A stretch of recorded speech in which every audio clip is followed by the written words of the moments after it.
Hi, welcome to this week's Dragonblade Authors Unplugged. I'm so excited. We've got Regina Jeffers, Lexi Post, Kelsey Swanson, and Ruth Casie with us this week. Ladies, thanks so much for taking the time to talk to us. Glad to be here. We're going to go in reverse order this week, and we're going to start with the book that releases last, which is Ruth's book, and it is the first book in a brand new series, the Hartley Inheritance. Hartley Inheritance, and the book is called A Legacy of Lies, and the cover for this one is like kind of spooky, so I'm really curious about it. So thank you very much. First of all, it's really good to see everybody. So this is a little bit of a break for me because I usually do Regency, and this is more Gothic, actually.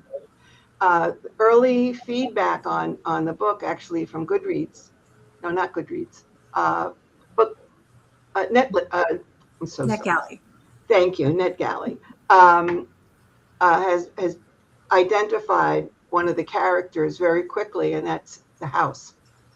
So the house has a place in this series, and basically the series is about a family, the Hartley family.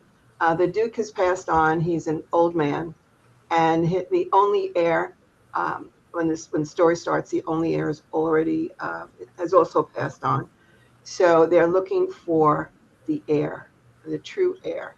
The Duke has seen in advance to name someone who will act as Duke until they find the heir. So that's going to be the story for the 6 books. The first book starts with I'll say, right after his funeral, and where his nephew, who is been named as the heir, is taking over. He never expected to be a duke. He is not a direct nephew of Charles. He's a direct nephew of the Duchess. So it's this very, so he never, ever. So it's his trials and tribulations. And he starts to delve into some of the tall tales that the family has lived with. And the house has its own way of confirming things.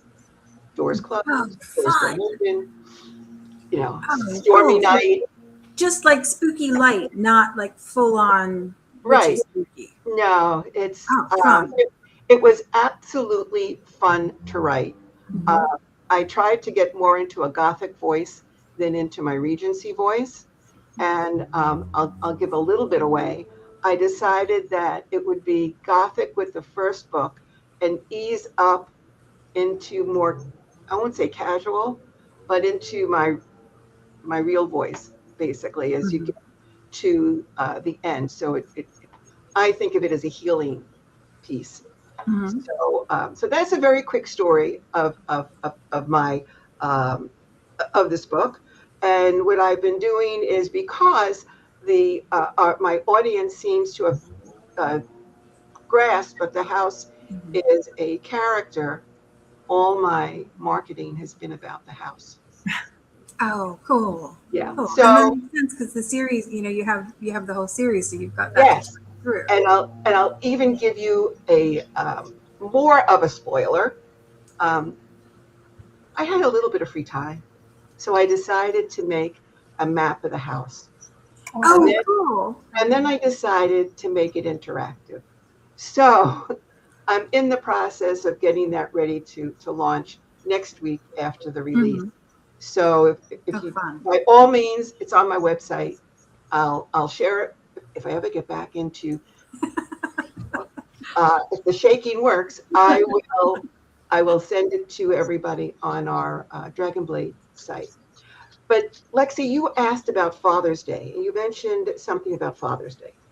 So my last book that came out, my last Lion's book that came out, The Lion's Shadow, is about a gentleman who was in one of my other Lion books who didn't get the girl, but he is a charismatic person. So he needs a girl, just not that girl. Right. So he did marry. At the end of the book, of my other book, he marries, and now it's 7 years later, and his wife has passed on, and he has a son. And the son has gotten extremely silent. So he comes back to London, and he speaks to Bessie, and the story goes from there. Okay. So it was just coincidence that it came out last month. So it's just coincidence that it's a father's single father story. So thank you for giving me an opportunity to tell you about that. Awesome. Well, the book that came out before Ruth's book, so we're going backwards now, is Kelsey's book, and it's the Rake's Revenge, and it's book 2 in the Reformed Rake series. Can you tell us about this one? And there's a dog on the cover, so I want to know about the dog too. So there is a dog. So this is book 2 in my Reformed Rake series. All of my books are interconnected. It's all the same world. So I have another series, and this is my second series with Dragonblade. And so in this book, it's kind of a second chance at love. We have Dorian Poole, who was before he inherited his title, he fell in love. He was young, she was young, and they got engaged. And then there was this huge, horrible misunderstanding, and it was a broken engagement. And she went off to marry somebody else, and it just shattered him, and it changed his whole personality, his whole outlook on life. And he never forgot her. Even though he kind of fell into this world of, well, she thinks I'm a bad guy, so I'm going to be a bad guy. And he became a womanizer. He fell in with his, rank of rakes, his friends in London, and they, caused the mischief that you expect. And when finally, about 10 years later, the opportunity comes up for him to kind of surprise her and show up at her new house, where now she's a widow and she has a young son. And he takes it. It's his chance to kind of get closure and move on and get a little bit of revenge for the way that she kind of destroyed his world. And so it's a lot of angst, a lot of second chance at love. They're more mature now. They see things differently. They appreciate things differently. They're very different people than they used to be. And there's a lot of great interactions, a lot of banter. She has, like I said, she has a young son.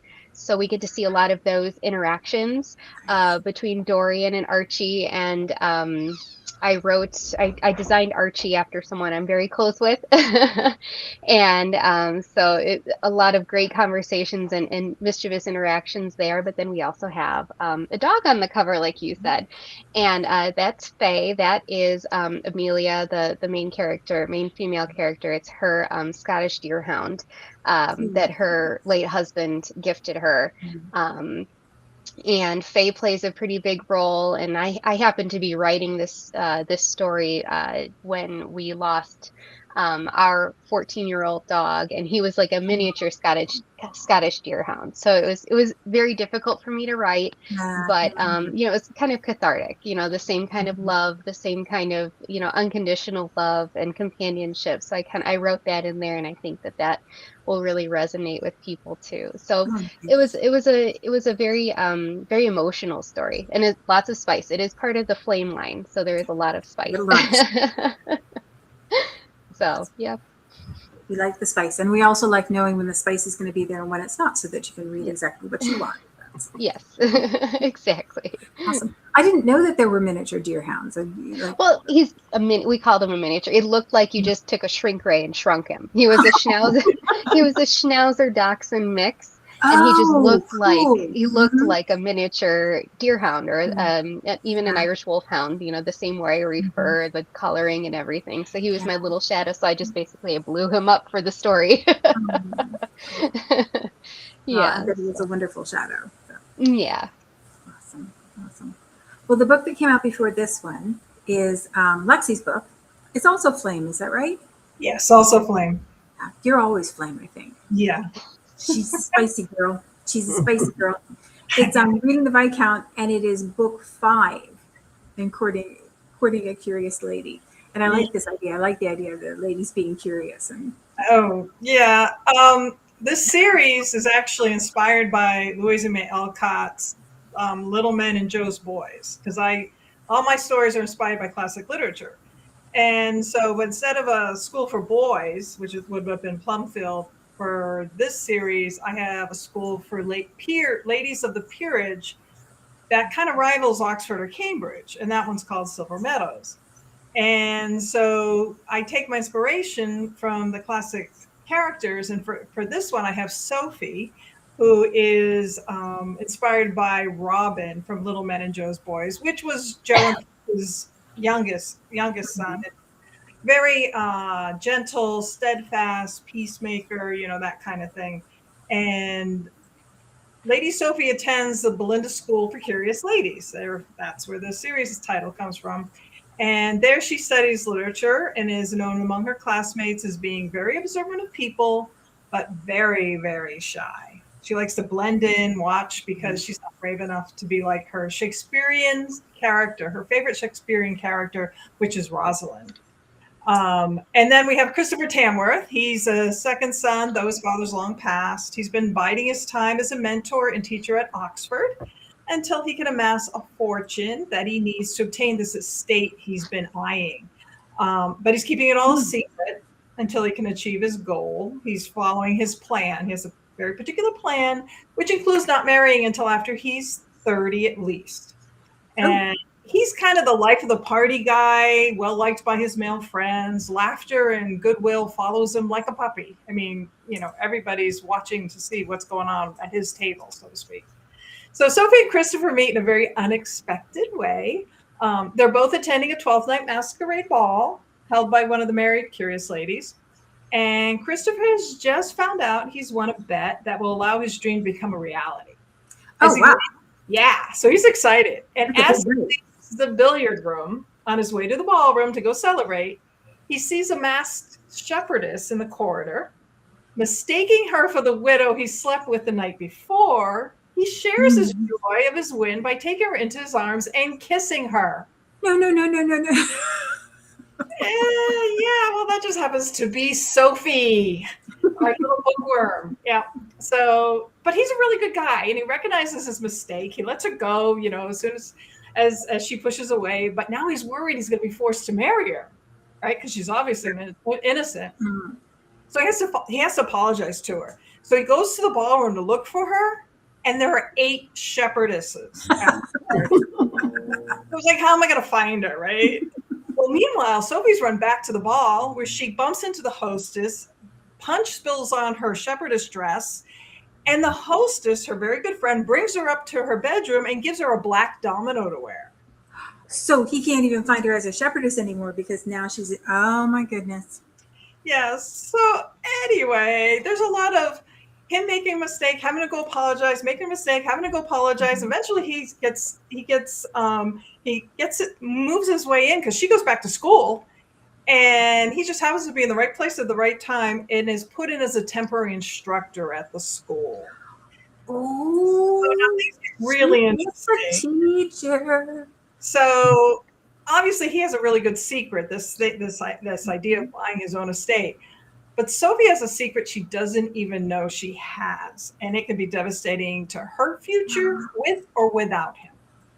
Oh my! Well, I don't want a devastating secret. I want them to. No, there's a devastating secret on her side. Yeah, so it's a lot of fun. I love pairing, opposites, having the shy bookworm with the outgoing gentleman. And as far as fathers, we were talking a little bit about fathers. Her father is one of those political guys in Parliament who's going to make, all these deals so he can get his way. And eventually he decides that Sophie would be a great asset to getting him a deal. Yeah, whether she likes it or not. So it's really interesting. These guys. I know, these guys, right? What kind of fathers? Cause all kinds of trouble. Yeah. Awesome. So how many more curious ladies do we get? I don't remember how many. I know there's going to be at least 9 total so far, but we'll see how it goes. If readers keep reading them, I'll keep writing them. Good. Fantastic. Fantastic. Well, the next book that came out this week is Regina's book, and it's a Lion's Den book, and it's The Lion on the Inside. Can you tell us about this one? And this one is a connected series within the Lion's Den series as well. Right. This is the 5th book, so this is the end of this particular series. At the beginning, remember, Lord Duncan adopted 5 boys whose parents, that they were in danger of being killed or something to that effect. And so Aaron was the one that he adopted last, but was the 3rd one he took in. And Aaron's mother and his father had an affair. Aaron was conceived, but the father never married her. And so she leaves to go to America. On her way of leaving, she drops Aaron. He's only like 2 years old, and she reaches out to catch him, but she catches his leg, which twists it. And so he walks with a limp. Oh.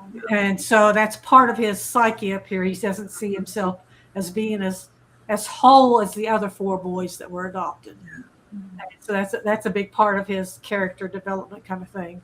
And he's got a couple scars on his face where he hit his face too. So his job within the family, they all work for the home office, and his job within the family is he's the one that goes undercover, dresses, goes into the prisons to try to find out what the Luddites are doing, and so on and so forth. And so lots of times he doesn't see himself as physically or as mentally as strong as the rest. He's the richest of the 5 guys, but all of his accolades don't ever kind of set up here in his head. Yeah. Because he still sees himself as that injured child. Because for a long time he lived with one of the tenants on Duncan's estate, and they had to wait until his father actually died, because they are in Scotland. So what did they do? I had them, the father and his mother announced that they were married inside a bar kind of thing, and it's over the anvil kind of things that were still going on in Scotland at that time. So Aaron displaces the young boy that the father for the second wife, for the second woman. So that young boy is in this series too. They're great friends. The mother doesn't like Aaron very well because he displaced her son. It's a threat. And so they're all kind of back and forth. Freya, who is my heroine in this one, spotted Aaron coming out of Parliament while she's waiting on her father to come out also. And she just notices how much he laughs, even though he limps. He's got a good personality, and she just kind of fell for him immediately. He fell for her maybe a year later when he meets them on the road in Scotland because her father's carriage breaks down. So she's been in love with him longer than he even knew she existed, kind of thing. But he still doesn't believe that thing in his head says he's not as the others. He doesn't not quite ready to jump, but he is ready to jump because all the rest of them are married. He's the last of them to marry. And she does little things like she talks, she goes to see Mrs. Dovelyon, and Mrs. Dovelyon says, I thought maybe your aunt's house was close to where Aaron's brother's house is in Kent. And all at once the light bulb lights up for Freya. So she decides she's going to get on a public coach and go to Kent. And he finds out, and he knows how dangerous that is for her. He finds out and gives chase, kind of thing. So they're thrown in each other's face all the time. All the other brothers and sisters are trying to put them together, but Aaron doesn't really want to, simply because he doesn't have in his mind that he's worthy. Yeah. So it's all working up to that point. There's a big fight scene at the end. As we were talking about fathers, Lord Duncan is part of that fight scene. That all the boys think of him as their father because he raised them since they were children, and so they're all fighting for it. And the coach is being stopped, and Freya's looking out the back, and she's going, "Are we in trouble?" And he goes, "No, we're not, but so and so is, because that's 2 of my brothers," kind of thing. coach down. So it's an all big scene. Everybody's fighting at the end. Oh Lord, it's a good thing I'm a martial arts man. I'm a third degree black belt and know how to hit somebody. So it's a good thing of that for, to get those scenes right and stuff. But even So after do you stage them in your head? oh yeah, my brother is the president of the World Martial Arts Federation. Oh wow! And so like I helped him translate moves because he and Chuck Norris taught Jean-Claude Van Damme how to kick. Mm-hmm. Van Damme was a ballet dancer, and Oh wow! And I had danced on Broadway, so I was trying to translate, and Van Damme had very dropping stuff like it is nothing. What do you mean you danced on Broadway? We're need more information, Regina. I'm sorry, I'm an open book. It's out there on the yeah. That's just But too anyway. cool just to lay out there. That was the time my mother didn't talk to me for a while because I wasn't supposed to be in New York. Kind of Oh my goodness! Oh my goodness! Oh my goodness! But anyway, my brother and Chuck Norris were teaching Van Damme how to kick. Van Damme was already hired to do a movie because he was a ballet dancer, and I didn't take ballet, but I knew enough dance to translate the martial arts moves to figure out how to speak the language. Yeah, that makes sense. But I'm not one of those writers who've been known. I've tied people up, and then I don't tie myself up, but I put my hands like behind my back and see if I can get them around into the front side and see if it's physically possible for somebody to do some of the moves that I put in my books, kind of thing. So I used to think people would like look funny at us at the coffee shop because if you're trying to orchestrate something and you move your hands to try and see how exactly is that gonna It's like you think you're dancing with yourself. What are you laughing about, Ruth? You've done that. I think everybody does that. Yeah. I can get some of my best conversations in places like coffee houses and things. So you watch people and you get certain mannerisms and you go, oh yeah. There's that shirt that says that says piss me off, but tick me off and I'll kill you in my next novel. Yep. But it's that point of sitting there listening to people talk and you get wonderful conversation sometimes. Well, my middle son used to go to jiu-jitsu on Wednesday nights, and I'd drop him off and then go right at the coffee shop. And it's like, that must have been the first date night for everybody, because you could just see everybody was on first dates. The women were all dressed up. The men were in like dockers and hats. I'm like, dude, put some effort in. Come on now. Let's step it up a little bit here. She's obviously put some effort in. You can see that, Right. But the best line was, it was an older couple, and we were sitting outside, and it was really windy.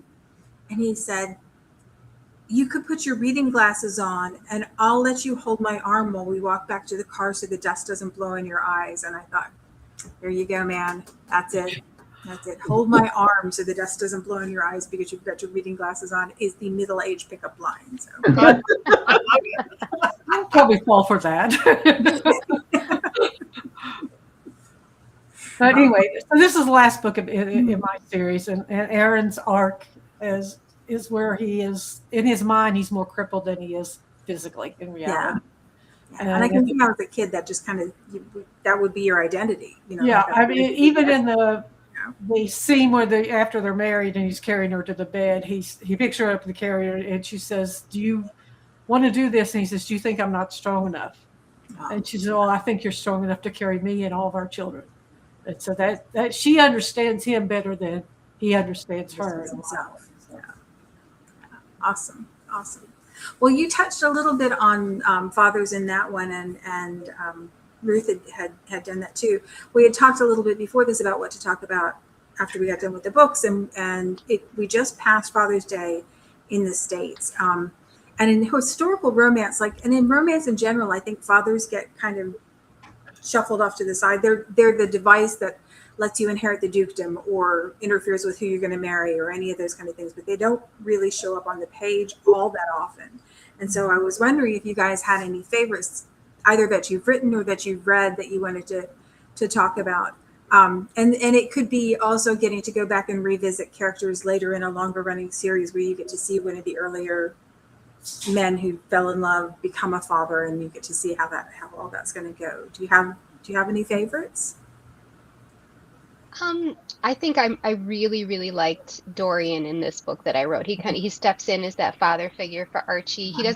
He's kind of like wary about it at first because, that probably should have been his son had he and Amelia been able to work it out. So he's very conflicted about that, but then kind of they take baby steps to form this father stepfather and stepson relationship, and I think that dynamic is really beautiful. And then morphing into the third book that's in the series that's coming out in a few months. It's Dorian's best friend's book and Dorian's younger sister, and so it's kind of, that's an age gap, but there's Nice. Pierce has this trauma that is very closely related to families, so he's very hesitant, doesn't want to be a father, and so that when he has the personality that would make him a great father, but he's had so much trauma that he's very, very resistant to it. So I think these two men are probably two of my favorite father figures. That and maybe I would say the first one in this series too. All the Rakes are good dads.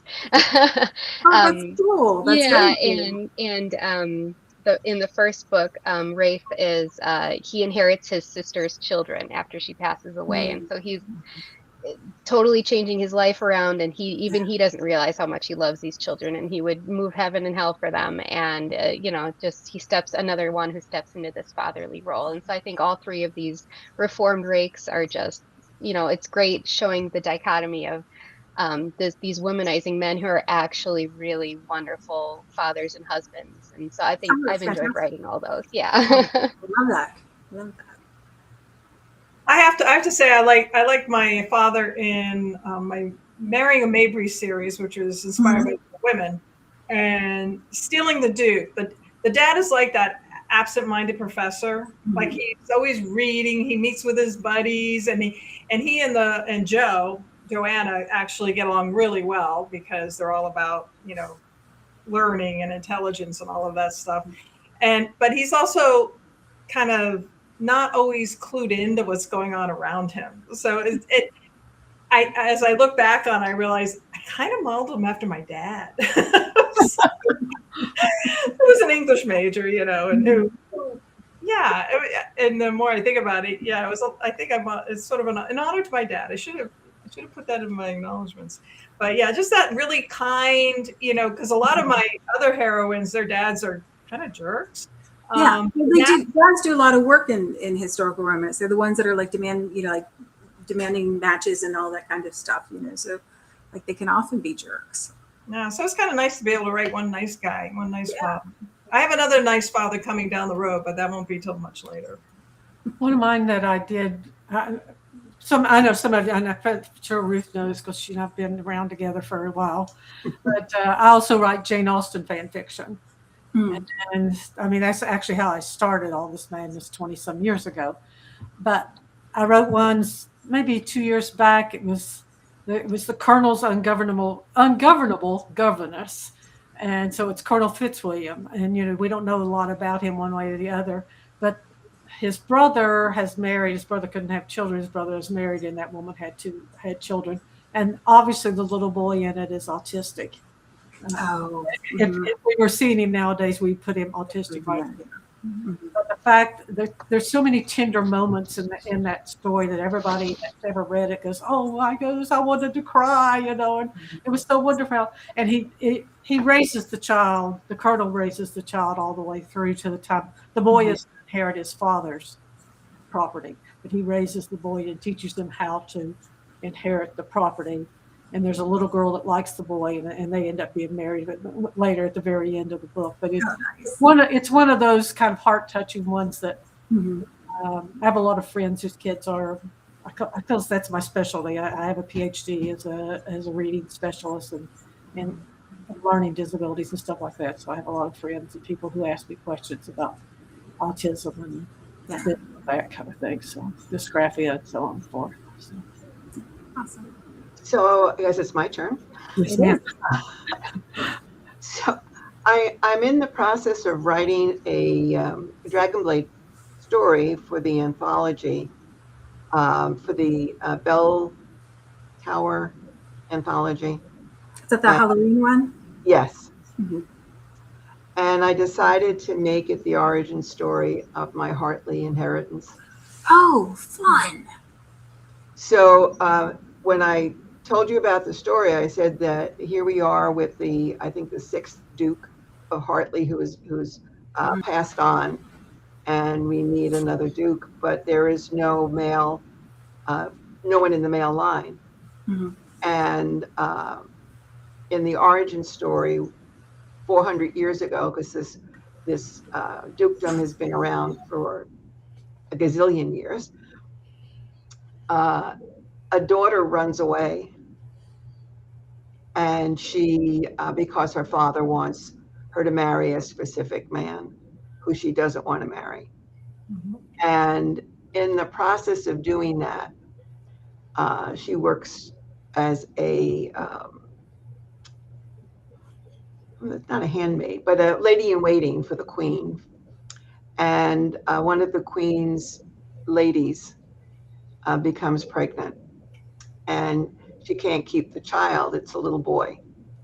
So our heroine takes the boy and raises him as her own. And when she falls in love with I'll say a commoner because he doesn't have a title, he takes this child as his own and just loves him to pieces. Oh, nice. And it's sort of we look at ourselves in many ways. Lexi, you saw your father in the story. Well, with this kind of story, I saw my husband. I had two little girls with my first husband, and when Paul and I married, he took my kids on, and they call him Dad.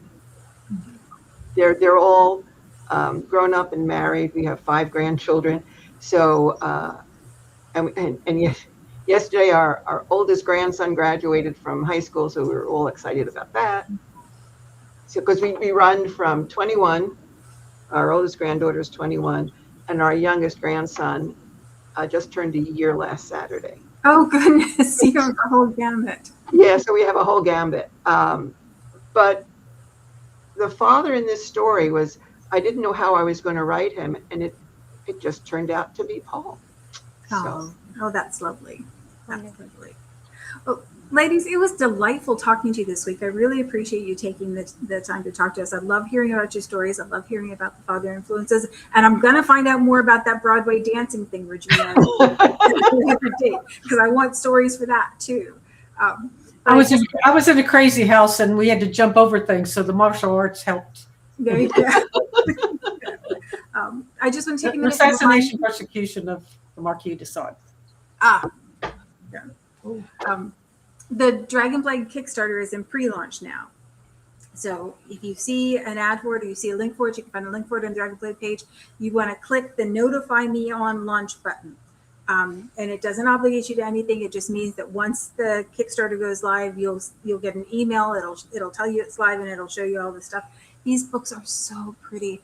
Oh my goodness. They're so pretty. Natalie and I had a whole gush fest when she was showing them to me, because we went back and forth with Jar with the foil and stuff, and then when Natalie was holding the physical books, it was like, oh my goodness, it's better than we imagined. So they're lovely. So I'll pop the link for that in with the link for all the books this week. We didn't get a chance to talk to Kathy Lee. Her book is Gwendolyn's Fair Baron. That came out this week as well. It's book 1 in a new series. I'll make sure I pop that in the comments too, so you can grab it if you haven't gotten it already. And just read from steamy to sweet. We've got everything. All right, ladies, thanks again for taking the time. I really